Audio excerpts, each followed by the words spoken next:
Multiple. Hey, podcast listeners, it's Ria Wong with you once again with Nonprofit Lowdown.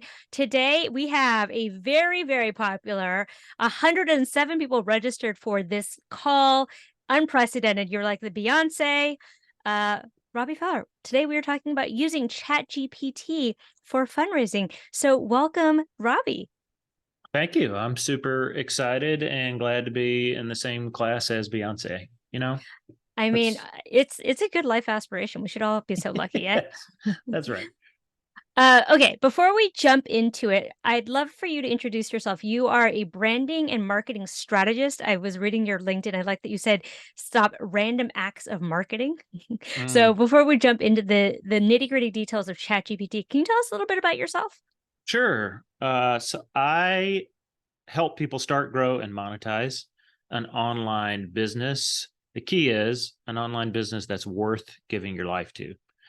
And so I do that, especially with folks when your name and your reputation are synonymous with the brand and with the business. So that tends to be consultants and coaches and maybe course creators, solopreneurs, anyone that's trying to build an online business where your name and your reputation are synonymous with the business. I think you should build one worth giving your life to because it is going to be what you give yourself to. Robby, you're talking to nonprofit folks right now. These are people who have given blood, sweat, tears, and their lives to a cause. So I feel like a lot of folks are resonating with that. Um, Sorry, I'm just admitting people. So folks who are just joining us, feel free to put questions in the chat, which we will get to as soon as we can once I am through with my own Q&A. But before we get into the real technical nitty-gritty, because I have so many questions about prompts and chaining and all that good stuff, for those of us who are very, very new to ChatGPT, Robby, what is ChatGPT and how can people use it to build their business?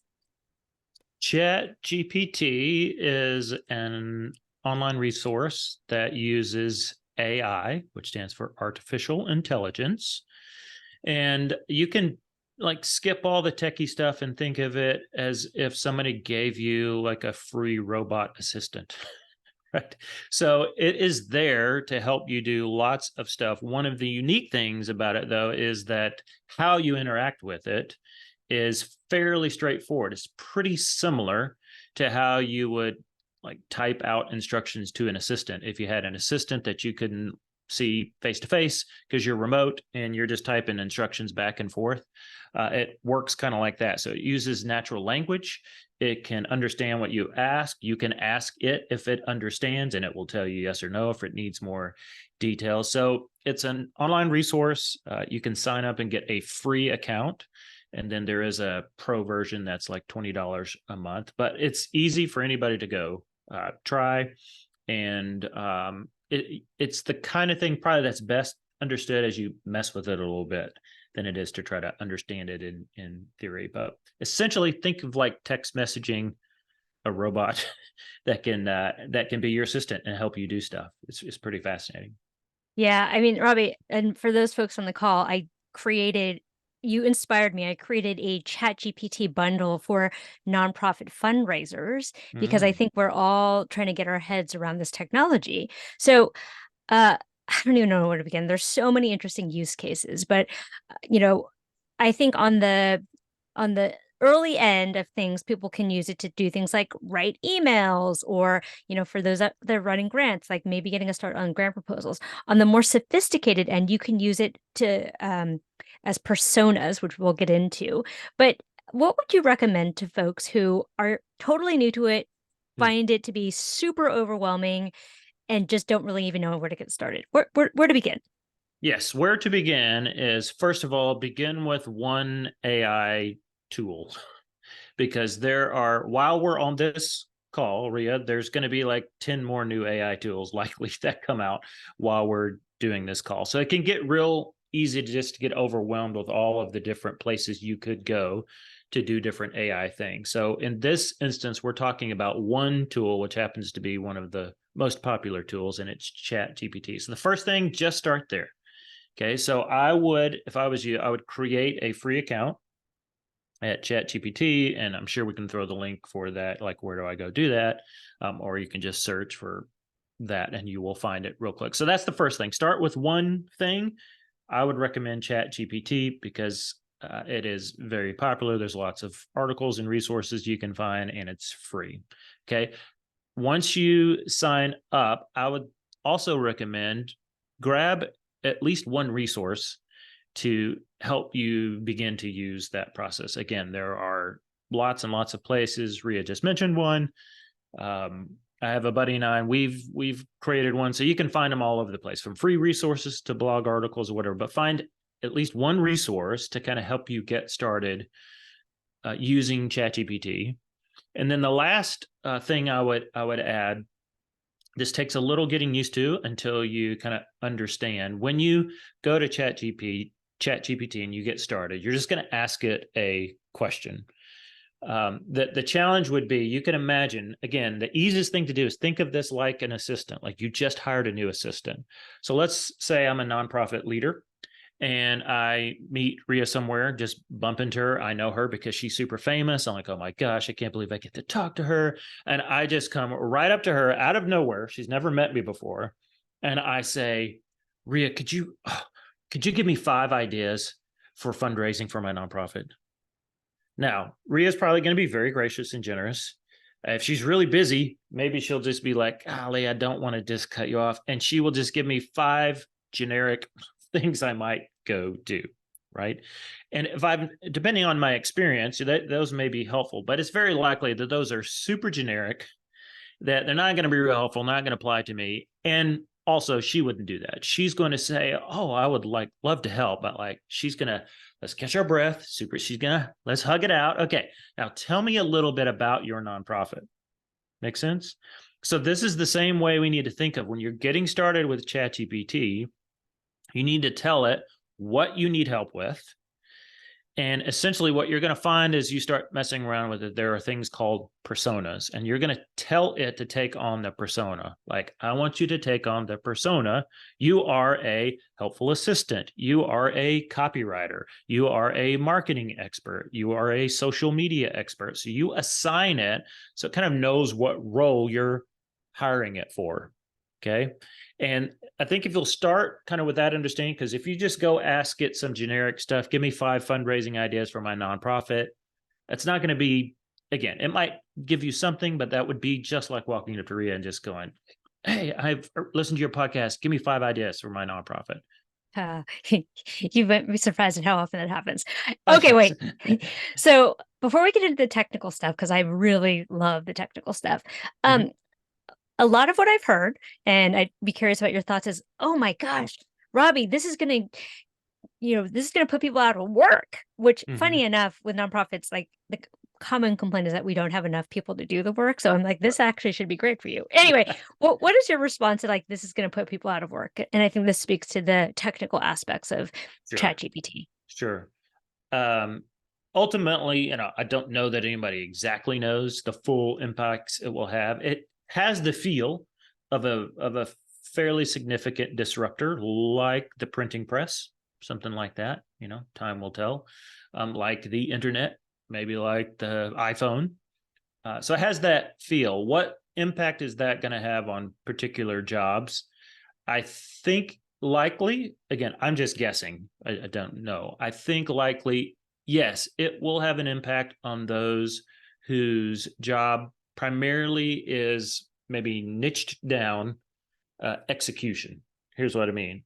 I'm a copywriter that writes copy for, I'm an email copywriter. Okay, will ChatGPT take my job today? Not likely. Will it take some of my revenue today? It could, if somebody's smart and realizes, hey, ChatGPT could get me 80% down the road, and then I could come to you, expert human, for the last 20%. So it might take a little bit of my revenue. What it can't do, which is good for nonprofit, anyone on the nonprofit on this call, a couple things it can't do. It can't do, I don't think it's going to replace strategy anytime soon. It can give some kind of generic strategy, but if you're on the heavy execution side, I create social media campaigns. Yeah, it might start creeping into your revenue a little bit. But if you're on the strategy side, or the other thing it can't do, Okay, so cheer nonprofits. It can't tell your stories of transformation. Can't do it. Okay, Yeah. can't produce it and can't tell it. Well, so much of what I find interesting, and I think you did this in the training, is it can't, it's not very good at conveying emotion, like the Mhm. warmth. It's not very good at storytelling because it has no actual expertise to draw on.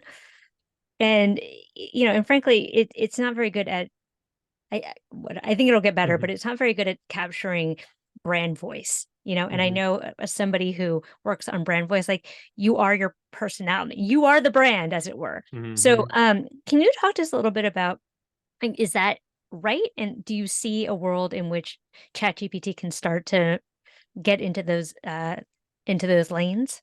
Yes, it can, if you know how to teach it, you can create something called a voice paragraph. So you can feed it examples of your writing and you can say, now I need you to help me. Like, this is how I write. Create a basically like a stamp imprint. So you have a feel for my style, whatever. Because remember, it's artificial intelligence. So it's learning as you continue to give it information. It doesn't forget the last thing you told it. It can keep track of that. And so you can actually teach it some of that. I don't obviously think it's a full replacement, but you're not starting from zero. I have done that with fair success. Again, as long as you're feeding it lots of information, like you would a new assistant that you just hired. Like they've got to be around your nonprofit organization for a little bit before they kind of get what you do and how you do it and your vibe and how you speak to donors and how you answer the phone and all that stuff. It's the same kind of thing. So there is some of that you can do on the brand or kind of the writing style or the brand voice. You can teach it and it can begin to learn some of that over time. Again, not 100% to replace that, I think, completely. Again, what I don't think it can do is it cannot help you spot stories of transformation. It's not like out in the field with you. It's not getting those stories of what's going on. And like it could maybe help you craft that story a little bit or maybe improve the writing, but it's not going to be able to write the story the way that you can write the story. It's not going to know that the story exists without you knowing it. And that is one of the most effective tools for fundraising. Research shows, right? It's not the stats and the facts and the figures. What raises funds is when you tell a single compelling story. That's the most effective fundraising you can do. Smart folks have already done the research and figured that out. Yeah, I mean, we can get into the brain science of it, but essentially it ignites uh the part of the brain that is correlated with emotion and family. Mhm. And as Mhm. we all know, family doesn't make a whole lot of sense. So Mhm. there you go. Um, Talk to me about some of the ways in which you see ChatGPT revolutionizing nonprofits and specifically fundraising. So I actually have a client that is a nonprofit, and it's a faith-based nonprofit raising, I think, I mean, they're always raising money. Right now, they're in a capital campaign for I think like 6 million, coming up on their 50th year anniversary, and so we've used it. uh, that we started this campaign really before ChatGPT jumped on the scene. Really, December, January is kind of when it really took off, and people really started noticing it. So the campaigns have kind of been going before that, but we've used it for some fairly simple things like help me write a compelling subject line for this important email that's going out as part of the campaign. Right? No more. Right? Your email that's connected to your fundraising campaign is only as good as that subject line. Right. So even something as simple as that, most of us aren't compelling copywriters, and it can write something that is far more likely to get open. And you can ask it, for example, like, give me 5 subject lines for this. Tell it about the email. You can even insert the text of the email and say, create 5, subject lines that will increase open rates for this email. You can ask it for help with social media around campaigns. You could ask it for ideas on how to promote a fundraising campaign if you tell it a little bit of information. And so there's lots of ways, big and small, to begin to get help from it. And as you kind of try it out and go, well, could it help me with this one email? Um, so those are a few ways you could, research. You can ask it to go do research on your behalf, either about donors or about a particular topic or subject. Just, one thing to keep in mind is it, the natural language uh, resource Processing. behind Yeah. AI, ChatGPT, was fed a ton of information from the internet and then it cut off in 2021. So it's not going to know anything from when they like close the gate onward. So don't look for, I want literally the latest trends from quarter 1 of 2023 about blah blah blah blah. It's not going to know that. It might guess. So you need to be smart enough to know if it guesses and convinces me. I know that maybe an educated guess. It can't be right because it doesn't have information from quarter 1 of 2023. But those are some things you can begin to do, and you can ask it like you would an assistant. Hey, I know you've had other experiences, assistant, right? Because you're not like a 1-year old. You've lived some life. You're 25, you're 35, you're 45. You brought some other experiences. Anything else you see that you could help us with fundraising? You can ask it. I'm trying to do a fundraiser. What are some ways you can help me? Oh, And it's so meta right? to ask. Uh, Yeah, ask it. yeah.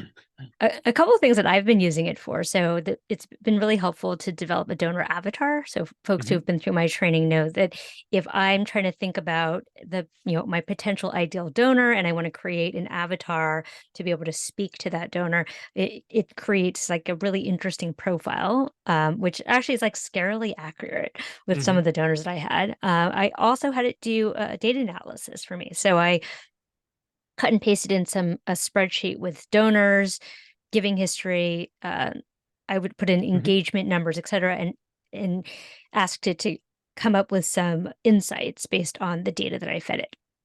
Yep. Yeah, you can ask it stats.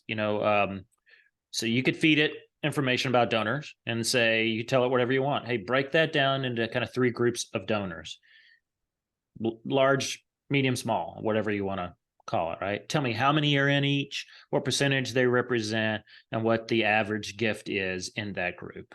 Like you can, and it'll go away like a good little assistant, and it'll come back and spit that out. You can, as you start to learn to use it, you can say, put that in a table that I can use, and you can like grab it and pull it over into Excel or Google Sheets or something like that. But you can have it go look through data that you feed it and ask it for pretty nerdy, geeky stuff. Okay, let me ask you this because I think, our donors are savvy, right? And so they Mm-hmm. also know that ChatGPT is out there. So how is it that we can leverage ChatGPT without also making it seem like we're robots talking to Yep. our donors, right? Because Right. you know, Yeah. content is now cheap. Yes. You can. Yeah. We have the ability to crank out content like never before. The challenge is before ChatGPT really took off in the last couple of months. I don't know if you know this little secret. Your donors are busy, right? So what I tell like anybody that I'm working with in this space is you need to sit down, take a deep breath. Okay. Here's what you've got to remember. Your donor is just as busy today as you are. It's just not with like raising the funds for your nonprofit. They're just as busy, compelled. They're getting emails from their family, from their coworkers, right? And that when your email lands in the middle like of a super busy Monday afternoon when their daughter has called them 4 times already because the apartment lease just fell through or whatever the case may be. So the fact that you can just crank out mediocre content is not necessarily a win for fundraising nor for your donor if you actually want to serve them. So part of what you want to do is like don't turn your humanity off, don't turn your intelligence off. You're using it as an assistant. As a general rule, chat gpt, think of it this way, can get you 80% of the way there, whatever that is. In general, it can usually get you 80% of the way there. It can help you kind of craft a story if you feed it some facts and information, and get you about 80% of the way there. If you have a really important fundraising letter that you're trying to write and you want it to help with the first draft, and again you feed it some facts and figures, boom, it's going to just get you 80, 85% of the way there much, much, much faster. It's still your job. to come back and go, oh, we wouldn't really say it that way, rather than trying to go back and totally tweak it again. It will learn some of that over time, but it still needs you to insert yourself as a human that knows exactly what's going on in the world, what just happened. I know I'm from a particular part of the country that was just affected by some pretty major stuff that happened over the weekend. ChatGPT does not know that, right? And it might suggest a subject line of an email or something around a fundraiser that I would know as a human, like, well, that's not a good idea given my context, right, where I am. So you still need to insert yourself. You still have the ability, like, it's not in charge, you're in charge. So you can go, I don't like any of those 5 ideas. Give me 5 more. Or I've done this a lot, like, oh, that's brilliant. It's not quite what I want, but it gets me where I need to go. So I can insert a couple of words that improve it, ready to go. So use your human discretion like you always have. And Yeah. just like you would with a real assistant, right? If you hire an assistant, this person is helping you. It's still your job to kind of look and go, oh, that's wonderful. I'm going to couple things, and then this is ready to go out the door. So I've been scouring the internet and watching YouTube and your trainings and all the rest of it. And there's some really interesting use cases out there. So what are some of the more interesting use cases you've seen? One of my favorites is someone tried to make ChatGPT their therapist. So Yeah. Yeah. Yeah. So some interesting use cases I've seen is you can turn it into an extremely effective, like, prompt generator. Like, you can tell it to, here's what I'm trying to do. Here's what I'm trying to get out of you. Can you write a prompt that will start? We haven't really talked about this yet, but when you get in Chat GPT, it is much like messaging on your phone, right? So if you started a text message with me, just you and I, right, and we're talking about stuff, and then you start a separate text message with your best friend that I'm not in, that's separate, and then you start another text message with Ria. That's, so we got 3 different messages going on, and no one in any of those messages knows what's going on in the other messages. That's the way you need to think about Chat GPT. When you start a new conversation, it starts a thread, and you want to keep that thread. Essentially, you want one thread per topic or function. I want social media help. So you don't go to the social media help one and then say, ooh, and I also want help with email subject lines. Ooh, and I also want you to run these stats, right? It's a persona. You can hire as many assistants as you want. Keep one thread connected to one function, right? And when you do that, one of those things you could do is you create a thread that says, this is the thread that helps me write prompts for ChatGPT, which is extremely weird and meta. Like, this is yeah. what I'm trying to create. You create the prompt that's going to just crush it for me and help get the best out of you. So let's talk about prompts because for anyone who's played around with ChatGPT, you know the answer that you get is only as good as your prompt. What makes a good prompt versus a bad prompt, or I should say bad prompt, a generic prompt? Yeah, usually it's. I find it maybe works best if your personality happens to be a little bit detail driven, right?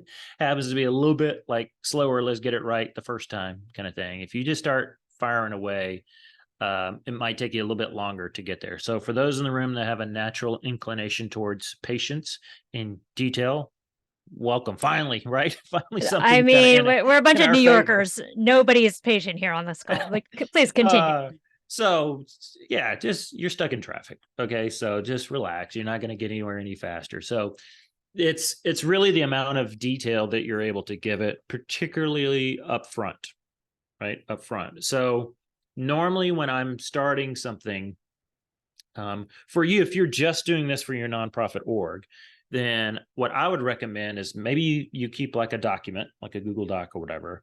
We've got all of the kind of basic information about your nonprofit that you can copy and paste when you start a new chat thread. So you're in Chat GPT and you're like, I need help with social media. So I'm going to create a social media expert. I'm going to tell this to take on the persona of a social media expert, and, you know, um, have it, have it, help me with some social media around my nonprofit organization. So when you do that, you're going to give it an initial starting prompt, and then you're going to have to tell it stuff about your nonprofit. And the best way and the easiest way I often do that is like go to your homepage of your site, and you say, in order for you to help me with my social media, I'm going to tell you a little bit more about my nonprofit organization. Here's some messaging from my homepage found at this URL. You can go ahead and give it the URL, because if you're working for something huge like the American Cancer Society, that existed before 2021. Okay. Secondly, that's really big.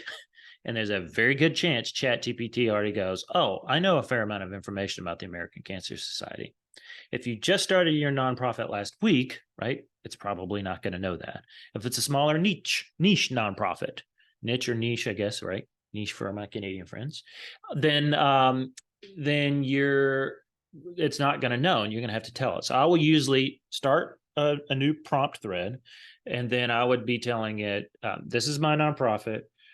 Here's the information from the homepage, maybe about page, right? And you just paste, like copy that information, you paste it in, and you say, do you understand? You ask it.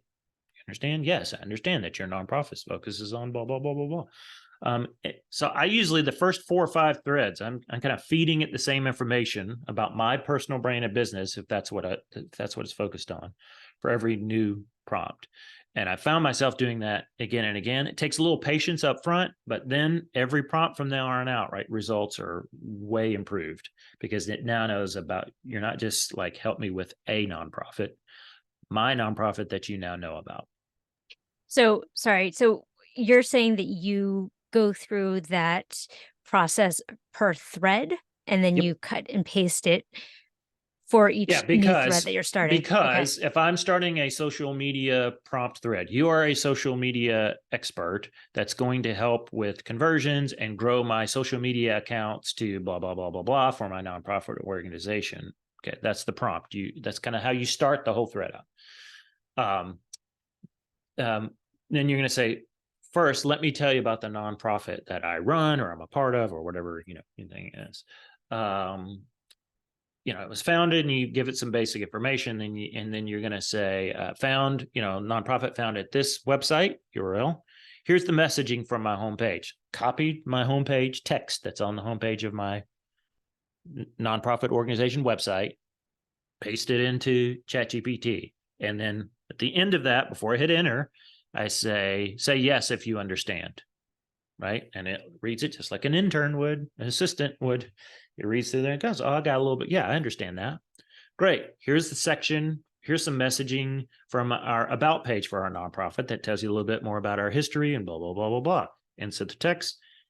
Before you hit return, you add a line that says, say yes if you understand. It goes, yes, I get it, blah, blah, blah. Because if you don't say that, what I've learned is you don't say that. If you just paste in your about page information, or, let's say you've created a page or two about your big fundraising event or your capital campaign that you're in, and you just throw it in there, paste it in there, and hit enter, it's going to try to start helping you out. And it's like, and I'm usually like, I don't want you to help me out yet. I need you to understand a few more things about me. So if you kind of finish it with, say yes if you understand, it knows, yes, I understand. You're going to keep feeding me information before you really want something from me. So does that make sense? So I do Yeah. that every time. That's a social media expert. Now, if you say like, hey, you're a fundraising expert, right? That's a new thread. Again, just back to the text message thread. You guys have no idea what Rhea and I have been texting about. So I got to start over from the top and kind of build out the knowledge base about, and I'm going to end up doing the same thing every time to get it to know because in a new chat thread, it's starting from ground zero. It can't appeal to another thread and go, I already know about your nonprofit because you told me in that thread. It's like So, different silos. yeah, so let's back up a second because I've been playing with ChatGPT and I found that all of the different chats get a little bit unruly. So you talked a little bit about a tool that you found helpful because I'm like, if you've Mhm. been using it for a while, you basically just have a bajillion chat threads and you're like, I don't remember what I was talking about. Yeah. So one of the things I will do in ChatGPT, if you just stay there, one, you want to name those threads very carefully. So when you start a new chat, it'll start a new little thing up there, and it's going to give it a generic name. You can click the little button that says rename that thread, kind of like you can rename a group message or whatever in your phone if you get caught in one of those groups. You're like, I don't know this group from that group. So you can give it a name. And then what I have found helpful is you give it a name according to the persona or like what you hired it to do, right? So like fundraising expert GPT, social media expert GPT, copywriting expert GPT, um, marketing specialist GPT, business strategist GPT, legal counsel GPT, whatever. And then if if you happen to be working with more than one nonprofit, then I'd put a dash, right? So it's social media GPT dash the name of the nonprofit. So like I'll do that for clients, right? I've got client work. So I may have copywriting, conversion copywriting expert GPT for RIA, conversion copywriting for client two or whatever. And I'm because each one of those threads is independent. So if you'll keep them named that way, particularly if all you're doing is working with your nonprofit, there's probably, I don't know, there's like, if you started off right, like you're just getting started today and you'll follow this advice, then you could look through your chat threads and go, I got about 12 experts that I've hired. And once you start that thread, you can just run with that as long as you want for social media related to your nonprofit. You go to the copywriting one for copywriting related to it. You don't have to start over. So that's super helpful when you're getting started, because Ria's right. It starts to get like, oh my Lord, where did I put that? And so it's really about starting off organized, and you'll save yourself a ton. There are several resources. The one Ria is talking about is I have a buddy that created one called Magi, MAGAI.co. I think it's .co. But it kind of sits on top of ChatGPT, so it's using the same engine underneath to do the stuff, but it kind of sits on top of it. It allows you to create folders. It allows you to save prompts. It allows you to organize those chats. So here's all my chats about, this particular fundraiser. However you would normally organize folders, you can do it in there and organize your chats that way. And in a second, I'll find the official link and throw it in there if you don't have it re-up. But Yeah. There's Great. lots of those kinds of tools that can kind of sit on top and organize. There's some plugins, but that's one I've used. It's actually, again, it's a friend of mine, so I know him and it's done very, very well. Right. Okay, I'm going to jump around a little bit because there's some questions Mhm. coming in from the chat. Sure. Let's talk about data security. So we know that we work with lots of sensitive data, particularly as it pertains to donors and donations and personal information. Should we be worried about this information being fed into the giant algorithms and or privacy? I would think so. So whatever asterisk ChatGPT and my lawyer would tell me to tell you right now that I am not giving you legal advice and I'm not a lawyer, blah, blah, blah, blah, blah. Let's assume all that. Common sense would say if you have huge donor, like Bill Gates is a secret donor. I know it, but he doesn't want anybody else to know it.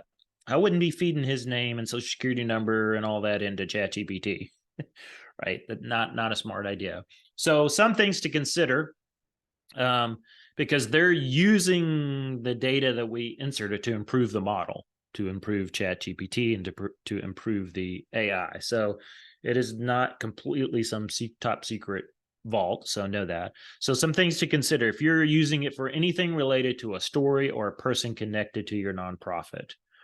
And so Ria's nonprofit, let's say, served me.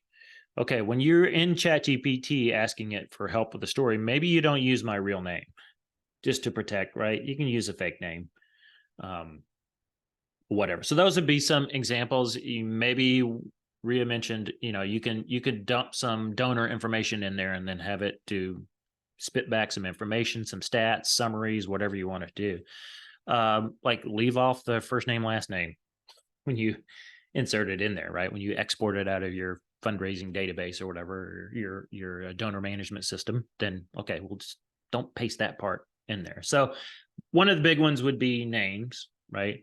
Obviously, if you're in a location that's super sensitive for political reasons or religious affiliation reasons or whatever, then you might just be aware of that. All right, good thinking. Let's talk about ingesting information. So a question coming in, and Katie, I don't know Mm. if you want to jump in here to ask your question about reading Hmm. different foundations. Katie? Yeah, sure. So I am a communications manager and also grant writer for my nonprofit. Hmm. And I was just wondering, one of the things we like to do when we do write grants is to match the tone and the wording that they use on their own websites. Would you say this is kind of a good use case for just kind of doing a quick analysis of that kind of thing? Yes, it is a remarkable research assistant. The downside is to really get that accurate. Again, you probably need to copy the information from that site and paste the messaging in. If that grant is coming from an organization that is well known and has existed before 2021, you can start by asking it, are you familiar with, or, you know, insert whatever it is, the blah, blah, blah foundation? Yes. Well, tell me some things about it. Because I put my, you can put a website address in there and like ask it if it knows something, and it will at the very least take an educated guess. Okay, so I did that for mine, and at first I was like, "Well, look at you reading up on me," and then I looked and I was like, "Well, look at you. You didn't read up on me. You're totally bluffing it, right? You made some educated uh, guesses." So at the moment, this won't be this way for long. At the moment, you can't have it. It cannot go out and access a live website. You can stick that URL in there and like tell it to go read the messaging or whatever.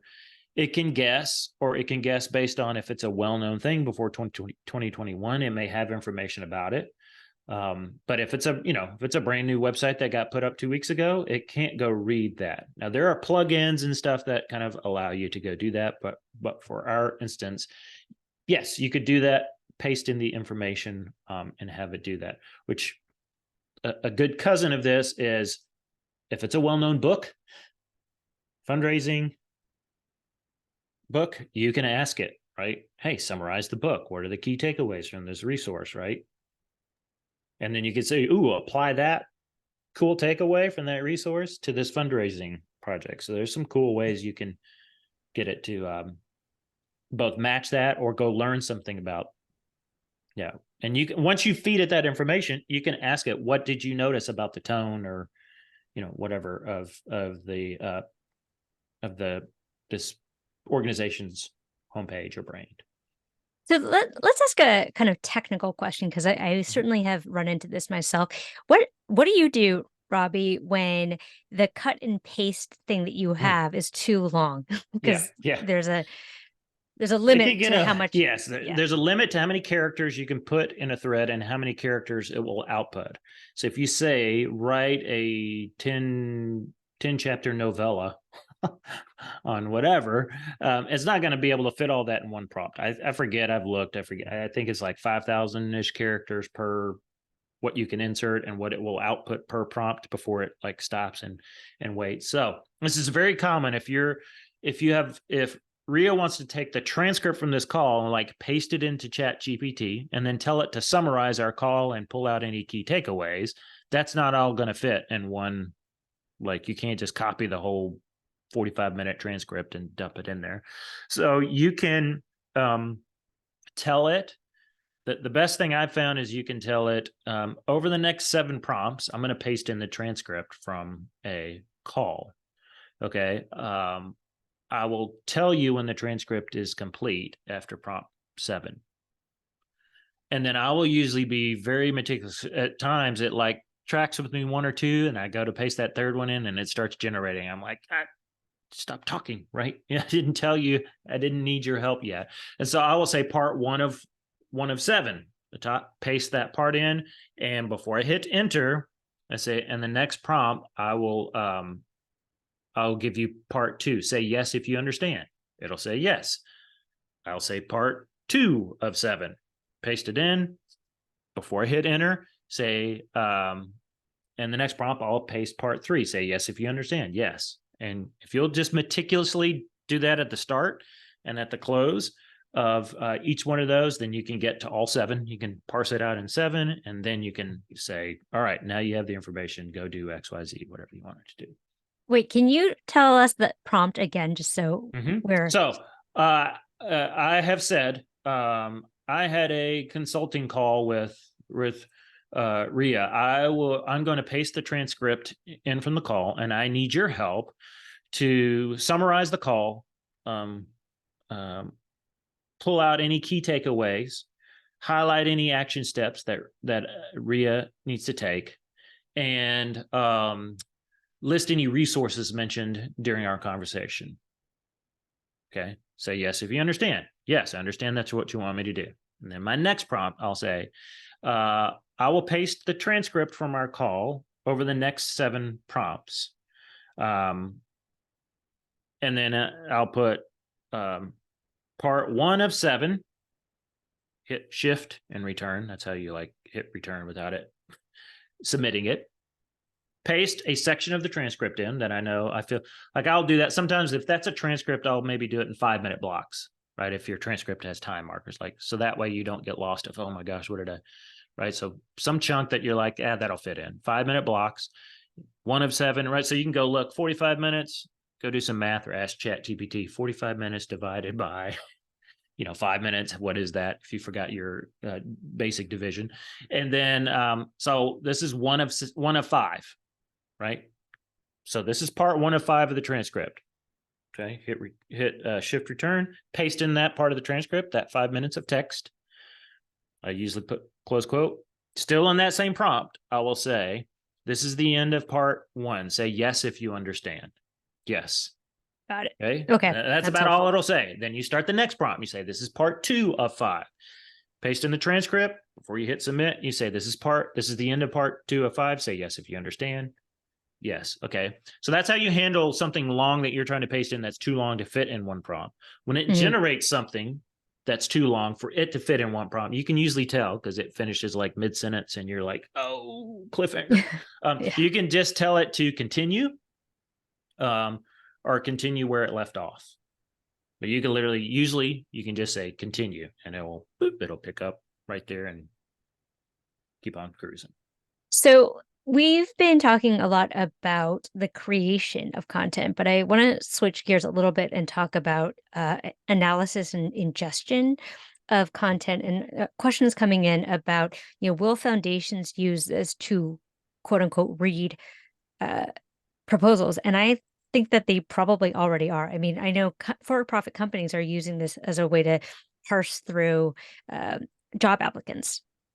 So tell us a little bit about your predictions for how foundations might be using this to read proposals at scale, and might keywords come into play here? I think fairly soon. I've seen some talk out there about, I think it's slowly rolled out to a few early testers within ChatGPT. So no other outside plugins, you're not on some other tool or resource or software that's using ChatGPT underneath it, but native inside of ChatGPT, the ability to go read a live website is, I think, probably coming fairly soon. The ability to like upload a PDF and have it read that, I think, will be coming fairly soon. The ability to take a prompt that it generated, like a response that it generated, and turn it into a file type, like that's a great answer to that. Can you put that in a PDF and have it like spit out a PDF is probably coming pretty soon. And we've already seen, AI has been used to like cipher information faster than a human for much earlier than ChatGPT just came on board. So like that's not new. We all know that certain companies have cool speakers in our homes that have been listening to stuff for a while and ciphering it and figuring out, right, and knowing, oh, what's my keyword that you want me kind of to awake to and actually respond. So that part's not new. So will that be coming around the corner? I think that's a no-brainer. Yeah. Feed it large things of information. It can process it way faster, and then ask it what you want for that. Summarize this, or, how are there any repeated words? What are the most often repeated 6-syllable words, or whatever you want to ask it, and it'll be able to spit that out. Last question for me. We talk a lot about training the algorithms and the inherent biases that might come into play based on the people who are training the algorithm. Is that something that you think about, and is that relevant to ChatGPT here? Well, yes, somebody's setting up guardrails. So if right now, if you're in ChatGPT, I was on a call with a friend, and we were doing like a group call just like this, and we were talking about AI. And friend said something funny about how old their iPhone was, and I like went to ChatGPT and was like, "Hey, like write a joke making fun of my friend's old iPhone," and it's like, it can't be mean or rude, or I can't help you do that. And you're like, okay, like this is my friend. Like, if you knew my friend, come on, dude, just give me a joke. So somebody has put those guardrails in place. Um, we will find loopholes in it. I know I had, you may have already heard a story. I know I heard some story that Vanderbilt University in the States put out something. They put like, this response was like written by ChatGPT. Something in that was wrong, right? And you're putting it out to a university that's known for its scholarship. Did not go well. Okay. So, to what degree those biases will impact, or, the output that you get, it likely depends on how close to the edge you are on anything culturally that is seen as a pretty hot topic. So it's not going to do hate stuff. If you're way on the edge on some sort of political thing, it does appear that, there's at least some guardrails in there. So I think, but if you're kind of low, I'm just trying to raise funds for my nonprofit to go do XYZ. I don't know that there's anything in there that's, that it's going to say, and I can't give you a subject line about an email to build, a new shelter for orphans. It's not going to. And do you think, I mean, I know that folks in the nonprofit field are always thinking about things like values and impact and social justice. Ethically speaking, do you think that we should be indicating where ChatGPT has generated content for us? I don't think so. I mean, again, insert same lawyer, all the legal stuff. I'm not, blah, blah, blah. There's so, I've helped my wife use this a little bit in some work she's done. She does not work with me in my business. She has her own business, right? She had maybe some of the same fears, like, are you going to know that this came from ChatGPT when I put, or is it going to say the same thing? So if Ria puts in the prompt and I put in the prompt, is it going to spit out the same thing? I'm going to get caught for plagiarism, or very, very unlikely no. If you're just taking things, input prompt into ChatGPT, like write an article, write or whatever, don't even read it, just copy it, paste it verbatim, and like sign your name to it, like I approve this message, without ever looking at it, probably shame on us. That's pretty foolish. You wouldn't do that with an assistant, with anybody else, likely never look at it, never. So because of that, because likely you are someone for your nonprofit, like, and you just need to set these instructions up. This is a little bit of a new reality. So if you have a content creator or a social media person working with your nonprofit, either internally to the team or you hire that out, and they're using ChatGPT, no problem. Just make the rules clear.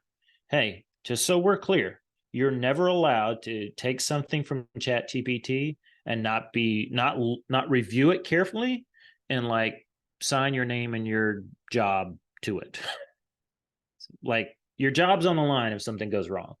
Right. So don't ever just like throw something out there without being willing. Am I willing to get fired over this because I didn't read it or review it or look at it? So because that's coming through a human's hands, and you're not just churning out content and copy paste directly over, I don't really see a need, because it's unlikely that you will absolutely not edit anything.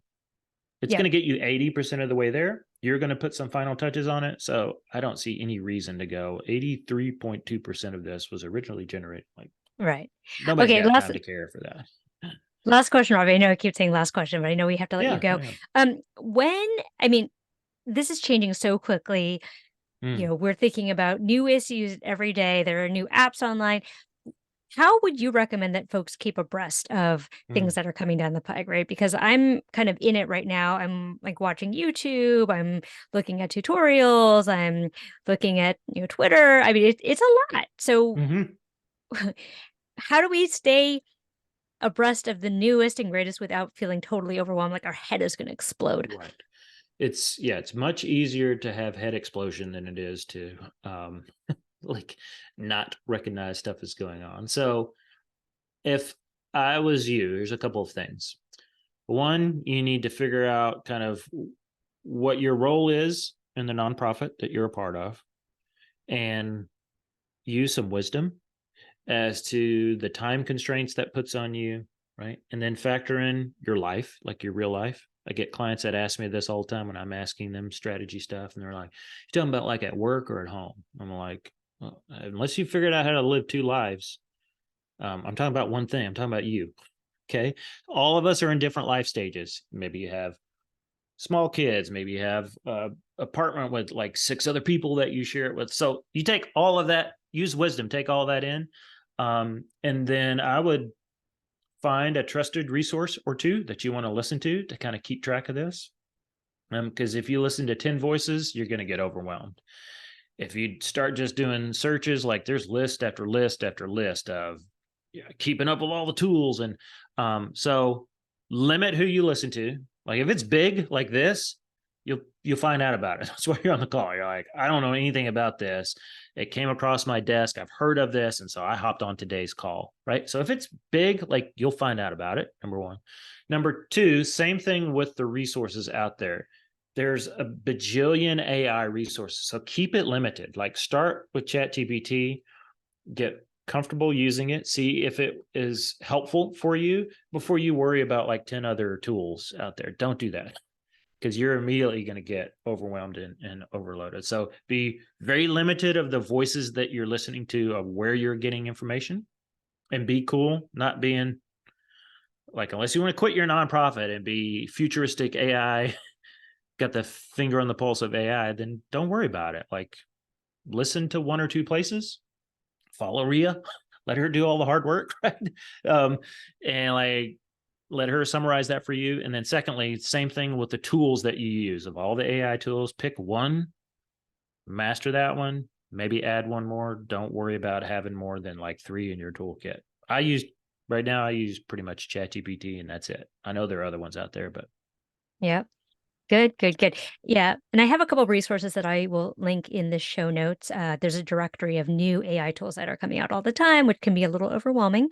But I want to direct people to the ChatGPT bundle that I put together. It's 45 minutes of ways that you can use ChatGPT for fundraising. And it's probably already outdated. And I just did it last week. So there you go. Technology. Woo!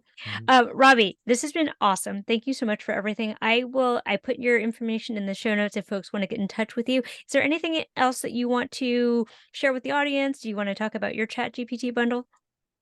Oh yeah, if you're interested, my buddy and I, who Ria knows very well, we put together a ChatGPT prompt Bible that has a lot of what we've talked about. It's extremely well organized. So if you're like, I'm looking for help with social media, it's got a real long section about that. I'm looking for help for copywriting. I'm looking for some basic help. I'm looking for advanced help. Like, hey, show me how to take this content I want to write and put it in a popular content framework, right? A copywriting framework, right? That is proven effective. It will tell you how to write like a particular copywriting expert, right? Mhm. So write this like in so and so's framework. Okay, it's a proven framework. So I'll get that link to Ria, and we'll that's available. I think it's $97. It includes some training. Those are all broken down, and it includes that chat prompt Bible, which has, I don't know, 250 plus prompts, all organized. So like you don't have to read it from top to bottom. You just do a search for, I want help with LinkedIn, or I want help with copywriting or email or research or business strategy or vision statements or whatever.